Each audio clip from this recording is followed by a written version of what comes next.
On this episode of Delivering Marketing Joy, we talk with social superstar Ted Rubin about building relationships and engaging where your customers want to meet you.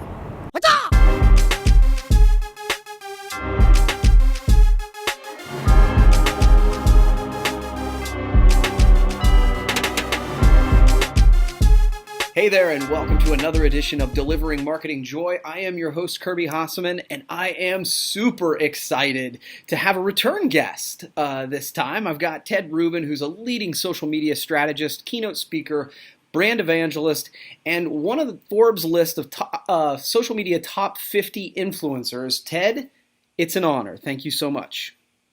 Kirby, whenever I hear from you, it puts a smile on my face. I love your demeanor. I love your attitude. I love the chat we just had. So really excited to be here. Oh, man, that means a lot to me. Thank you. I really appreciate it. So, each time I try to have different questions, and I most recently read a quote from you that said, "Stop worrying about what's next and execute on what's now."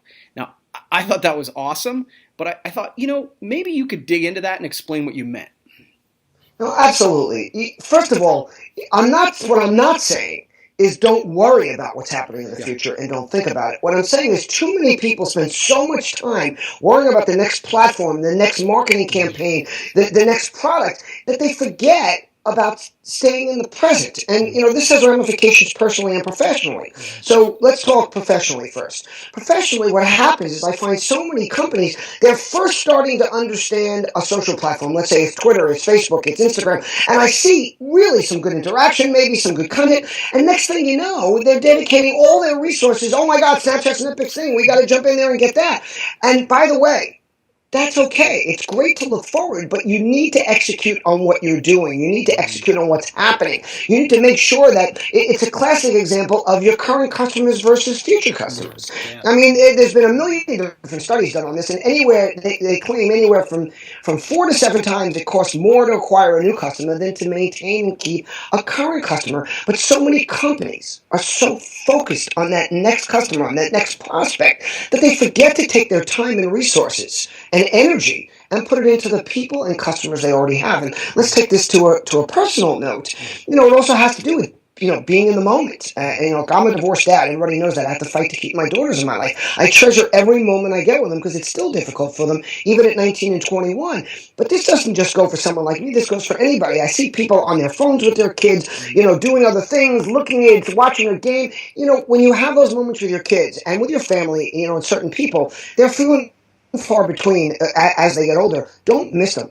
Focus on the now and dedicate certain time to looking for the future, but try not to do it during every moment when you need to be executing on what you should be executing and concentrating on. Oh man, that is super good advice. And I think from, there's a lot of entrepreneurs who watch this show too. And I think, I find myself guilty of this too, is, you got to focus on the business that pays the bills, even if you're looking at other opportunities too.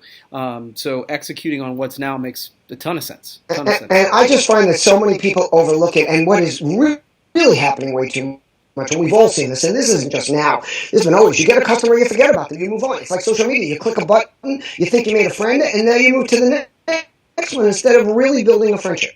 Yeah, no, it's great advice, Ted. I like that a lot. And speaking of building relationships, you've said if you want to build a relationship, you need to engage on the other person's terms, not your own. Can you explain why does that matter? It matters because marketers traditionally, and again, this is professional and personal, and I'll deal with the professional first, is we want to bring everybody to our place, to our platform, to our website, to our way of thinking, to our forms of communication. You hear this all the time. Make sure you get that person.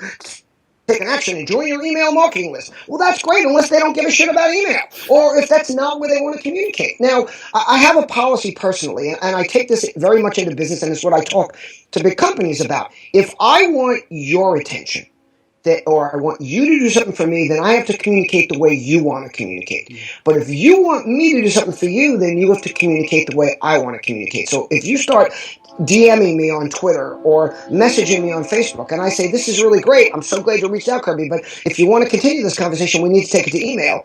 Then you need to take it to email. If you want me to be on your show and you say, hey, can we do this a certain time? And I say, great, send me a meeting invite so it hits my calendar. That's your job to do that because you're asking me to do something. Whereas if I want it the other way around and you prefer to communicate on Facebook Messenger, then that's the place I need to do it. And, I really learned this lesson and what is so focused for me was with my daughters. So again, I had to fight to keep my daughters in my life. And look, we all go through this with teenagers, even if you're not dealing with the issues I dealt with. We were just dealing with teenagers. And you have to learn to communicate on their terms. So here I am, a divorced dad, and I really want to communicate with my daughters, and I call them, and they don't answer the phone. Now, when they were little, it was different. But now they're teenagers, or then they were teenagers, and what would happen? We've all been through this, right? You call them, and 2 seconds later, you get a text that says "what" with an exclamation point. That's their way of saying, I'm not picking up the phone. If you want to communicate with me, no matter how much you want to hear my voice, you better text me. And we get this with consumers all the time. They reach out to you in one way, and then I get this all the time. I'll reach out via direct message. They'll say, email me. I'll post something on their Facebook page. They'll say, Twitter is our place for customer service. No, I'm asking you the question here. And if we want to survive, whether we're a Fortune 500 company, a small business, a person building a personal brand, we need to communicate the way that our consumers, our followers, our audience, whoever they are, want us to communicate. If that means being on multiple platforms, it does. If that means being on one particular platform, then that's important too. But again, if you want something from them, then you have to do it their way. Boy, you're totally right, and I love how you tied it from both business and professional, because I'll tell you, I was a pretty early adopter on Snapchat, and the reason I was an early adopter on Snapchat is because my daughters were on Snapchat, and that's how I could communicate with them. No, by the way, I learned it first there too, because first it was text, and all of a sudden it was like, now they didn't really want to communicate with me on Snapchat, but that was a way I could get their attention. Yeah. Because it's something that I knew they were looking at every second. Yes. And it's so important because so many of us say, I want it my way. I want it this way. Or you get a pundit or an expert that says, oh, this is the where you have to do this kind of communication. Mm-hmm. No, and we're learning that more and more now with social platforms, with mobility, that we have to reach a consumer where they are, not where we are. Yeah. Well, you've kind of touched on this too, Ted. I mean, you're an influencer in business and you talk all over, as we talked about earlier, but you're also a proud dad. So what advice do you have for somebody like me or for anybody who's in an entrepreneurial world that's trying to strike that balance? What advice do you have? Well, first of all, I'm going to start with how much I learned from being a dad that I take to the marketing world. And that's why I quote a lot of things that happen in my personal life, because I've learned so many lessons about communicating with an audience that doesn't want you to communicate with them. And that's like consumers, right? We're sitting there as dads and as brands, and our kids and our consumers are going, la, la, la, la, la, right? Okay, and what we have to do is we have to find moments of connection. We have to find the right time and the place. And how often do brands communicate the wrong time, the wrong place? Because all they want to do is push out their message, and they're not paying attention to the signs we get from our kids and from consumers. Now is not when I want to talk. Now is when I want to talk. Now is when I just want to be directed to where I have to go. Now is a time when all I want is information. There's all different things. So as far as striking a balance, it's like anything else. It's being self-aware.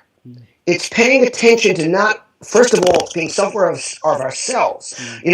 How do we react? What are we putting on our face? What are the visual signs we're giving? And by the way, that taken in a digital world is how are we communicating? Are we giving one-word answers? Are we being a little bit more polite? Are we using their name? Are we not using their name? There are so many ways to show somebody that you have interest. And look, I'm not telling you to put away your devices. A lot of times the reason we can spend more time with our kids and be out of the office is because we have our device with us. The reason we can get to that ball game, that sporting event, that school play, watching our little beautiful girls dance on stage or our boys, whatever it is they're doing, is because we can take that device with us and be able to communicate. But just be self-aware. Be aware of your surroundings. Be aware of, whether your child's paying attention to you. Being aware of letting them them know that you are paying attention to them. You just might duck away from it. And of course, they're going to watch you. Only that second you look down at the device, even if it's not. But then make it a point to let them know that you can put it away. And even if they don't put away theirs, like I go out to dinner with my daughters now, not that frequently, but when I do, a lot of times my daughter will pull out a device. And I'm very tempted, as long as she's on hers, take out mine. Yeah. But I make a very concerted effort to keep it aside. And I do that. Here's another thing I do, and I do this a lot in business. If I'm with you at a lunch, at a dinner, in a meeting, and I need to go to the bathroom, or I need to step out for a second, I purposely leave my device on the table with my glasses. Because I want them to know that I'm not stepping out just to get on my device, just to answer something. It's like a message I'm sending. I don't have to say it. They see it. And to me, that makes a difference. It's the same way, like, I tell people, if you really need me during the day, text me. Because that's the only thing I'll check when I'm in a meeting, when I'm somewhere, when I'm, I will periodically step aside and check my email, like we all do. Right. But the only thing I look at immediately, and that comes from when my daughters were younger, and they might text me, and I wanted to be really on that, and I tell them, if you need me quickly, or that's what they would do anyway. But, there are different ways to show, and then, I try to find moments of connectivity. And I try to be aware and pay attention for those moments, whether it's in business or personal. And when I find myself in one, even if it is a time where it's appropriate for me to be on my device, I'll quickly put it aside. Because I want to look at that person, and fortunately for me, a lot of people know I'm very busy, and in between meetings, I'll get on my device, and my business partner, John Andrews, will always bust my chops, like, oh my God, I'm like, sure, I'm on my device, because we just came from a meeting where I didn't look at it for a second. I'm with you now. I don't have to be present. I'm with you all the time, but I want this, I pride myself when people know that I'm looking them in the eye, that I'm really paying attention to them, and that's how you can really make a difference. Yeah, and that sort of thing stands out in today's day and age because it's an exception. Right, and look, be good to people. Absolutely. I got to tell you something. Yeah. People, I talk about just being nice and being good to people, and people say, well, what does that have to do with business? It has everything to do with it. Look, I have to remember who the quote is from. It's from a famous guy, but I always say people would prefer to do business with people they like than they don't. But the more famous quote is, everybody would everything being equal, someone would prefer to do business with someone they like and have a relationship with versus someone they don't. Sure. Everything not being so equal, everyone would prefer to do business with someone they like and have a relationship with and someone they don't. So keep that in mind. And when you put on a good persona, when you smile at people rather than getting angry, just today, and I'm about to post this video, I had to get some blood taken. So in between two of these 7 interviews I'm doing today, I ran out, to get something tested to a local lab, and clearly the guy there was not in a good mood and was pissed off about something. He's kind of throwing down the things, he's stabbing me with the thing, and instead of getting annoyed, I'm looking at him, I'm just saying, so how's your day? And, what's going on? Is there anything I can do to support you today? And I'm just making an extra effort to be nice. And not only can it change that person's day, but it will make your day better. And that's what I found. I found it's not just about other people, it's about me. People can't help themselves. If you talk nicely to them, and I don't mean demeaningly, I mean you're just nice to them, you're friendly. If they get angry at you, you smile back and say, okay, no problem. You don't look at them and go, I guess you're having a bad day. Yeah. Or just all that is throwing it back in their face. Yeah, just being kind. It's right. Amazing. It can really make them look. It's very hard to learn. I will tell you right now, I could not do it when I was younger. It's taken many years of learning. It's taken having to fight for my daughters and realize I didn't want to be angry anymore. And a lot of other things. So I'm not saying it comes naturally. I have to make the effort sometimes every time. And I've learned to what I have learned to do is to think about it for a second. Yeah. And sometimes I can't do it, and we all get annoyed sometimes, but I try to make it the majority of the time that I smile and I try to put on a good persona. That's great advice. And it makes me feel better. Yeah, for sure. Now, you've answered my 3 questions. I give everybody the opportunity to ask me 1 question, so I'll give you that same opportunity. Absolutely. So the question I want to ask you, and I hope this is appropriate, is that you just mentioned to me that you have a new book coming out called Fan of Happy, Lessons from a Dad to His Daughters. Yes, sir.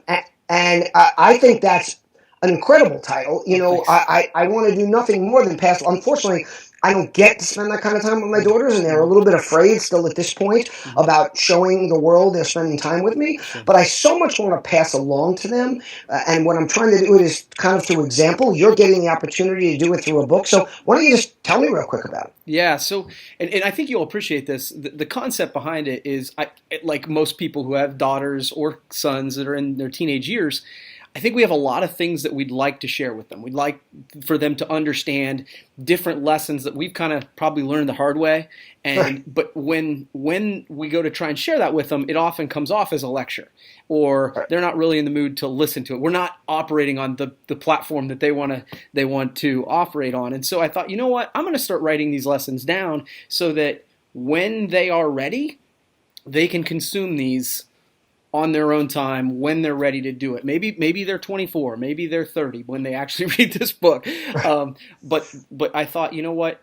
As I wrote them down, I thought, you know what? These are lessons that I think are appropriate for most anybody. And I mean, there's as simple as push good out, you know, you'll get good back. When in doubt, be kind. There are, you know, simple lessons like that I think have a lasting impact on your life. And I think some of these lessons I've learned from interviewing people like you. And so I'm super excited about it, and hopefully other folks will like it as well.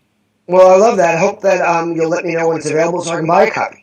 I will definitely let you know. It's coming out pretty Absolutely. soon. And I love the idea of putting it in writing, just knowing that if you try to push this upon them or when you say these things, a lot of times they don't hear it. You know, I hope a lot of times people will say to me, "Are you sure it's okay you posted that? Like, I know your daughters don't follow you, but your page is open." And I'm like, look, I hope they see it, because all I'm doing is expressing how much I love them, how important they are to me, and how I'm doing everything I can to remain a part of their life. So kudos to you, Kirby. I love that. Thank you, Ted. I really appreciate it, and I appreciate you taking the time today, and we'll have to do it again sometime.